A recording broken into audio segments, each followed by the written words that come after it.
food.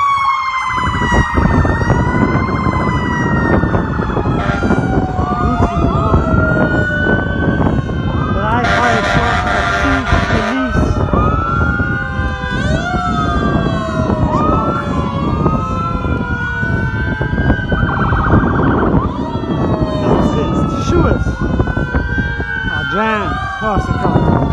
Daar is de shop met de gazelle.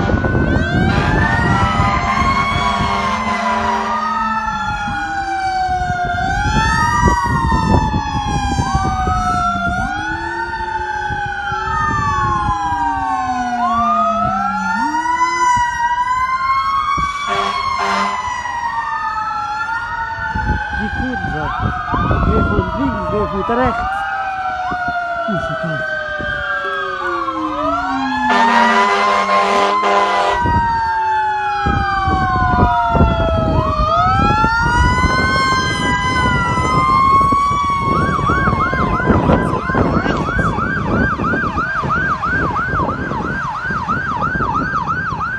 Die ben ik gaan zitten blijven. Ga pushen. Daarom like the car park en we slopen door. Heerlijk. Is de tunnel.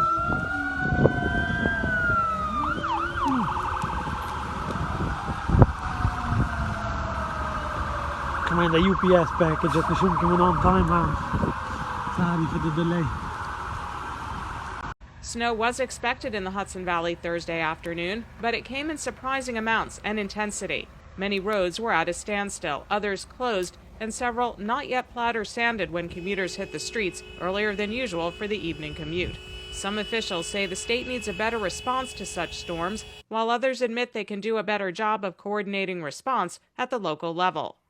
Snowfall hit harder than expected in New York City and in the lower Hudson Valley. Republican Rockland County Executive Ed Day. When you took a look at the regional map, the road maps that are anywhere online, it looked like a person with varicose veins. Every major roadway was red. It wasn't moving.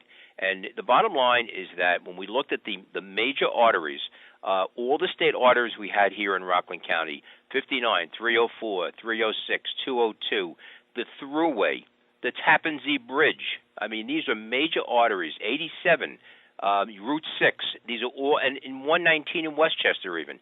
The bottom line is that these roads were not addressed, and I've seen this. Look, I've been through a lot of snowstorms. This, by numerical inches, was not a lot, but this is the most impactful storm I've seen in my lifetime. Day believes the State Department of Transportation did not respond in a timely manner. The bottom line is that both in New York and New Jersey, the artery clearing, which is responsibility of the state, in my humble view, was not addressed properly. I do not believe they were prepared. New York Governor Andrew Cuomo, speaking with WAMC's Alan Chartock on the roundtable Friday morning, addressed storm response in general. We haven't had significant issues upstate beyond the average fender benders, et cetera, that you would have. We were ahead of this. In Rockland, Day says blocked state roadways prevented county and town Department of Public Works from getting out their plows. So right now, I was just on the phone with the governor's office a little bit earlier. What I am insisting on, and they have been amenable to, is that they're going to be doing a post-event analysis. It is critically important not to lay blame at this point, but to find out where to affix responsibility and what to do to fix it so it never happens again.